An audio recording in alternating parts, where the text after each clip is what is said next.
If you own a Ford F-150, a Mustang, a Ranger, an Expedition, or a Navigator built after 2017, pay attention right now, because right around 80,000 miles, a growing number of owners are getting a repair bill they never saw coming. We are talking $5,000 to $9,000 for a transmission that was supposed to last the life of the truck.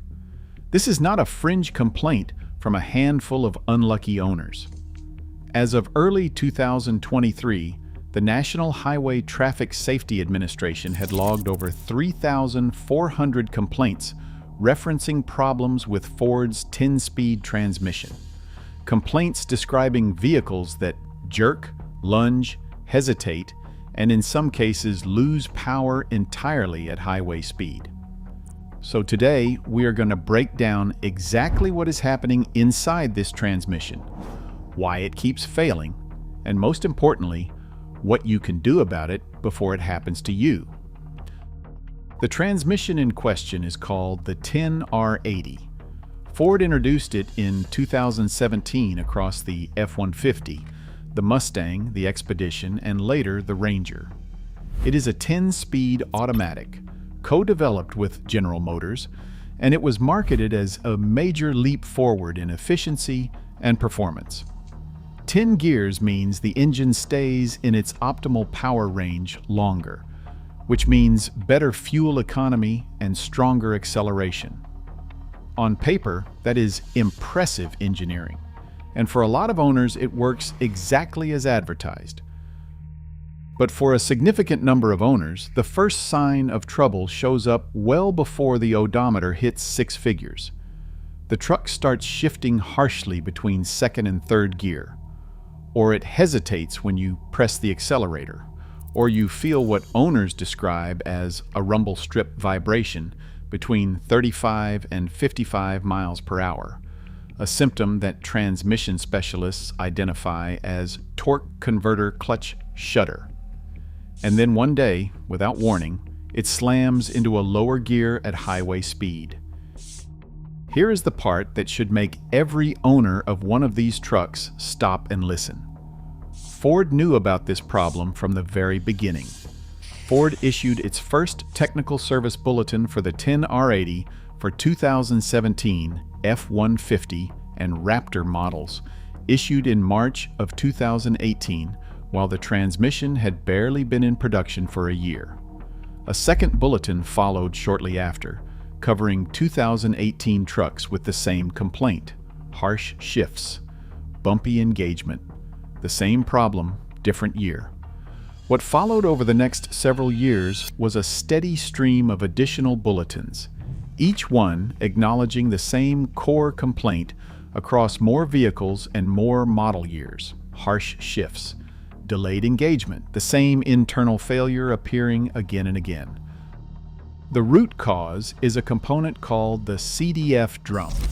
Inside the 10R80, a bushing in that drum can slide out of position over time.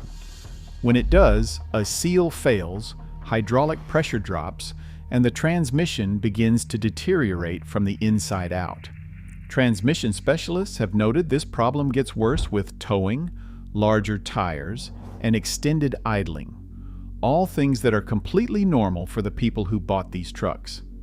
And when it fails, a rebuilt 10R80 from a dealer costs between $5,000 and $9,000 in parts and labor. A remanufactured unit runs between $4,000 and $5,000.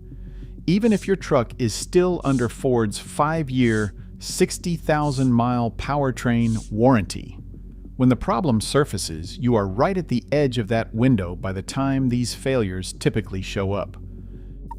Now here is where it gets bigger than one truck, one owner, one bad bushing.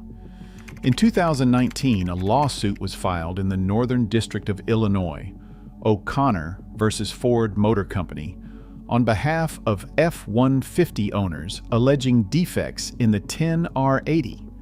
The case was later consolidated with related suits from across the country and remains active as of early 2026.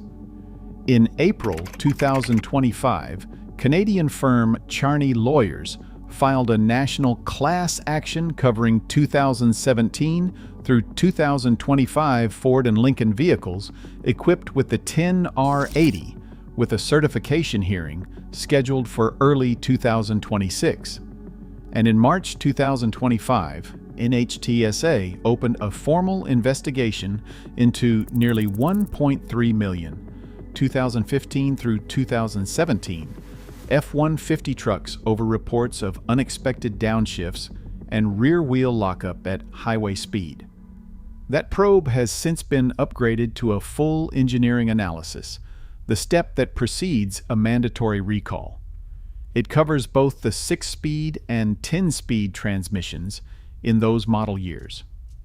That is the paper trail. Active federal litigation. Dozens of technical service bulletins spanning 8 years, a federal safety investigation now at engineering analysis level, and over 3,400 complaints on record at NHTSA. So what do you actually do with all of this right now? First, run your VIN through Ford's recall lookup tool and through the NHTSA portal separately. Some campaigns show up on one database before the other. Do not rely on just one check. Second, if your transmission was ever replaced under warranty, this one is urgent. Ford's remanufacturer supplier built more than 34,000 replacement 10R80 transmissions between 2020 and 2025. A portion of those units went out, missing a small but critical component called a T10 bearing, the part that keeps the park powel properly aligned. Without it, the truck appears to be in park, but the mechanism never fully engages.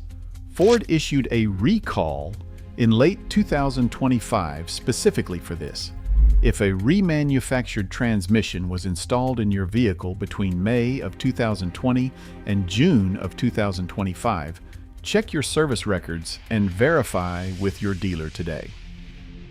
Third, if your transmission has never been serviced and you are approaching 50 to 60,000 miles, get a fluid change, but only with Mercon ultra-low viscosity fluid. Using the wrong fluid in a 10R80 accelerates internal wear. This is one of the few things fully within your control. Fourth, and this one matters more than people realize, if you are already experiencing harsh shifts, hesitation, or that rumble strip vibration between 35 and 55 miles per hour, start documenting everything right now. Date, mileage, conditions, what you felt, every single time. If you end up in a warranty dispute or pursuing a lemon law claim, that paper trail is your evidence. The 10R80 is not a catastrophic transmission in every truck it was installed in. Units built after August 2022 show improved survival rates. Ford made internal changes to the CDF drum and tightened manufacturing tolerances. Some owners with 2017 and 2018 trucks have crossed 100,000 miles with nothing more than a software update and regular fluid service. But the gap between those owners and the ones staring at a $7,000 repair bill is not random luck. It correlates with how the truck was used when it was serviced, and in many cases, which production run the transmission came off of. That is information now part of the public record through NHTSA complaints, active litigation, and a federal investigation that is still developing. Check your VIN, service your fluid, document your symptoms. If you found this before you hit that mileage, you are already ahead of most people driving these trucks right now. If this video helped you, subscribe. We cover exactly this kind of thing every week, so you are never the last one to find out.